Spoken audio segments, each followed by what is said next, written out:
in business, people can get frustrated if they're not seeing instant results, but it's like, are you trying to grow an oak tree or are you trying to grow some corn? Because corn comes every season, right? Oak trees take a long time. But similar to how you wouldn't say like, oh, there's something wrong with the water, sun, and soil, you would realize there wasn't enough time. It's not always that clear in business, right? So this is not a guaranteed 50-day approach to tripling your business. I would never say that. But the water, sun, and soil theory, I wanted to put that out there because when you understand that, it's like, okay, I'm just going to keep at it. I'm going to keep doing these things because I know that this is what leads to results. And so if you get those water, sun, and soil, you know what you have to do to must grow, right? And I'm going to apply this to business, but you can have that theory in anything. Before we get a little bit deeper into marketing, I know that as we just look at water, sun, and soil, we need to understand what are the simple things that we need to focus on. Yeah. Because you and I talk about this all the time. I think it's such a great quote that complexity is the enemy of accomplishment. Yeah. Right? When we overcomplicate things because we don't understand principles, when we try to focus on all these methods, it's like, you ask the right question of what did you do to get that, but you think that, you're asking your neighbor who grows corn, what did you do to get that? And you don't grow corn, you grow something else. Mm-hmm. And you're trying to just take the 1, 2, 3 step process. Exactly. You never want to understand why. You never want to understand the principles. And you actually end up with methods that were never meant to work for you. So how do we simplify this down, from the water, sun, and soil in a marketing perspective? Good question, G. Well, you have to understand that this is where we go into the domain principles. The domain here is marketing. So we're going to get into that. To that end, complexity is the enemy of accomplishment. I just want to give a little precautionary tale for people. The number one complexity that comes into business is when people start chasing money. I could go through like I mentioned. I hope you've heard it on this podcast at least once or twice. Yeah, right. Don't chase money. No, but I'm not going to use any company names because some of them were recent clients, some of them were many years ago.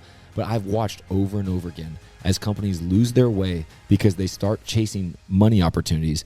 COVID was a great example. I used Peloton earlier. I used Zoom, and I don't know the specifics of them enough to talk about, but I did have a client, not going to mention their name. They were number one in their specific segment in the country. They got boosted at COVID, went to $75 million. I mean, absolutely. Yeah, from what?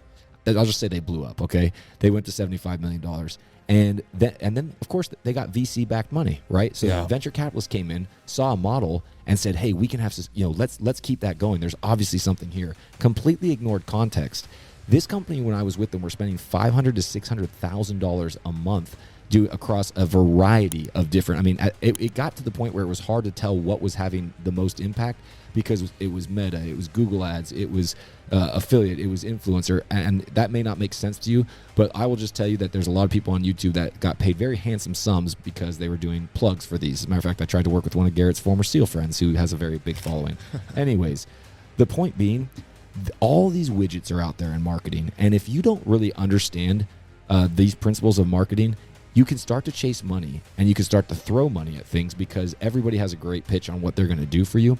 Nothing will make things more complex than if you take your eye off the ball of who you are and who you're called to serve and start chasing money. That sinful mindset, because it's what it is. To just chase money is a sinful mindset. That sinful mindset is part of why America is what it is today. Yeah. I love America. I always will. I want to make it better. I want to make it restore it, help be a part of restoring it to what it was originally created to be. Capitalism in America is a very watered down, poisoned version of what it used to be. What capitalism is supposed to be is a marketplace where the best bread wins. Yeah. Right? And so everyone should bring their bread to the market. And if your bread tastes the best, if your bread is the most nutritious, and your bread has the best price to go with those things, that your bread would win. And more people would buy your bread. And if you don't make very good bread, no one's going to buy it. Right. Right? This is the way that the economy is supposed to work. But how the economy has worked today, because we live in a shareholder economy, this is a world where, well, I can use these ingredients to make a cheaper product that tastes better, but no one's really looking at nutrition. Right. And so this is the product that's going to make the most money, not add the most value. And this is where we live in like an enriched bleached flour world. Yeah. Right? If you understand what enriched bleached flour is, like this is your miracle bread, right? Has no nutritional value. It's not good for you. Hurts your gut, all these other things. Well, we live in and that's also a very profitable product because they make it in a cheap way. It can last on the shelf for a long time. High margin, terrible for your body. Yeah. Right? But it makes a lot of money. Right. And this is that we live in an enriched bleached flour economy where people are no longer focused on adding value. They're focused on making money.